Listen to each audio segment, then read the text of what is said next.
ఎంతో అంగరంగ వైభవంగా జరగాల్సిన జనసేన పార్టీ ఆవిర్భావ వేడుకలు ఆశించిన స్థాయిలో జరగలేదా?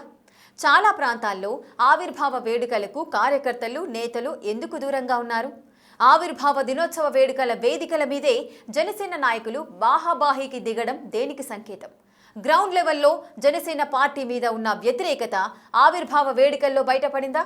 జనసేన పార్టీ ఇలాంటి పరిణామాలు ముందే ఊహించిందా? అందుకే రాష్ట్ర స్థాయి వేడుకలను దూరంగా ఉందా? ఇంతకీ జనసేన ఆవిర్భావ వేడుకలు అంత వివాదాస్పదంగా ఎందుకు తయారయ్యాయి? జనసేన పార్టీ ఆవిర్భావ వేడుకలు ఆ పార్టీలో రాజకీయ దుమారాన్ని రేపాయి. రాష్ట్ర వ్యాప్తంగా ఆవిర్భావ వేడుకలు విజయవంతం చేయాలని పార్టీ ఆదేశించినప్పటికీ నాయకులు సమిష్టిగా కాకుండా ఎవరికి వారు ఆవిర్భావ వేడుకలు నిర్వహించుకోవడం పొలిటికల్ సర్కిల్స్లో హాట్ టాపిక్గా మారింది. మొదటిసారి పవన్ కళ్యాణ్ మాటను, ఆ పార్టీ ఆదేశాలను ధిక్కరిస్తూ నాయకులు ఎవరికి వారి బల ప్రదర్శన చూపించుకుంటూ జనసేన ఆవిర్భావ వేడుకలు నిర్వహించుకున్నారు. అంతేకాదు, చాలా చోట్ల జనసేన ఆవిర్భావ వేడుకలు ఆశించిన స్థాయిలో జరగలేదన్న చర్చ సైతం జనసేన వర్గాల్లో నడుస్తోంది. దానికి ప్రధాన కారణం 20 నెలలకు పైగా జనసేన పార్టీలో ఉన్న అసంతృప్త సెగలు అనే చర్చ సైతం ఉంది.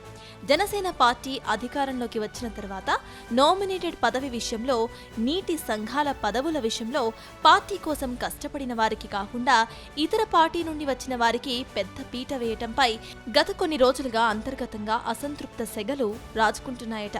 అంతేకాకుండా పార్టీలో పనిచేసిన వారికి ప్రాధాన్యత దక్కలేదంటూ చాలా మంది నేతలు బహిరంగంగానే విమర్శలు ఎక్కుపెడుతున్నారు. ఈ నేపథ్యంలో తాజాగా జరిగిన జనసేన పార్టీ ఆవిర్భావ వేడుకలకు చాలా మంది నేతలు, కార్యకర్తలు దూరంగా ఉన్నట్లు సమాచారం.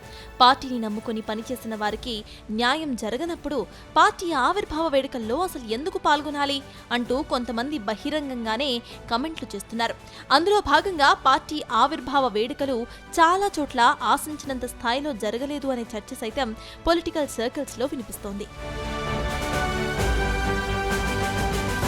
వాస్తవానికి జనసేన పార్టీ ఆవిర్భావ వేడుకల విషయంలో గత వారం నుండి కొంత వివాదం జరుగుతూనే వస్తోంది. పార్టీ ఆవిర్భావ వేడుకలు మొదటిగా పిఠాపురంలో అంగరంగ వైభవంగా నిర్వహించాలని భావించినా వేరే రాజకీయ కారణాలు వాటిని రద్దు చేసేశారు. ఆ తర్వాత రాష్ట్ర స్థాయి యూత్ మీటింగ్ నిర్వహించాలని భావించినా అది కూడా కార్యరూపం దాల్చలేదు. పార్టీ ఆవిర్భావ వేడుకల విషయంలో జనసేన పార్టీ ఎందుకో సరైన స్పష్టత లేకుండా రకరకాల నిర్ణయాలు తీసుకోవడంపై రాజకీయంగా పెద్ద చర్చే సాగింది. అప్పుడు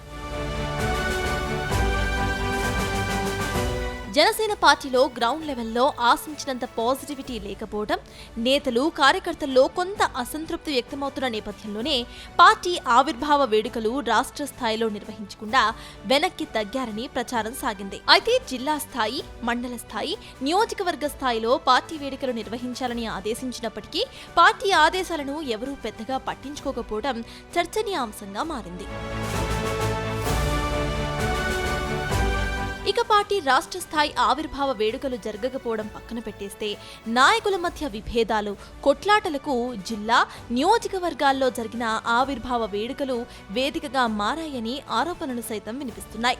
ముఖ్యంగా రాజమండ్రిలో అక్కడ స్థానిక జనసేన నేతలు ఎవరికి వారు విడివిడిగా ఆవిర్భావ వేడుకలు జరుపుకోవడం, ఒకరిపై ఒకరు విమర్శలు చేసుకోవడం తీవ్ర చర్చనీయాంశంగా మారింది.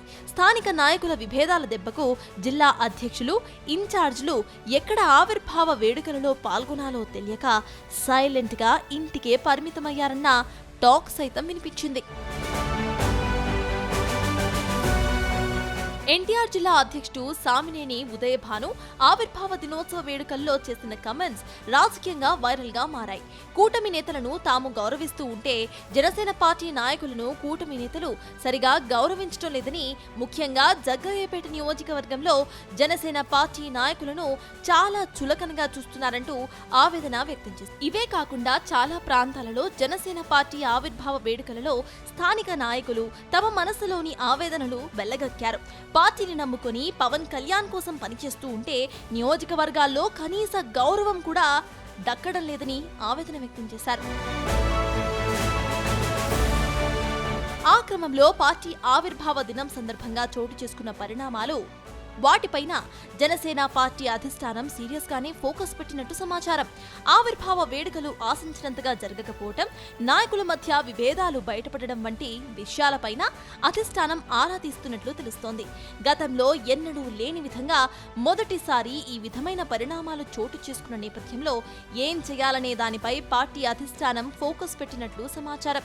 మరి దీనిపైన జనసేన సైన్యమే తమ బలమని నమ్ముతున్న పార్టీ అధ్యక్షుడు పవన్ కళ్యాణ్ అసలు ఎలాంటి వ్యూహాలతో ముందుకు వెళ్తారో, తమ వారందరినీ ఎలా గాడిలో పెడతారో చూడాలి మరి.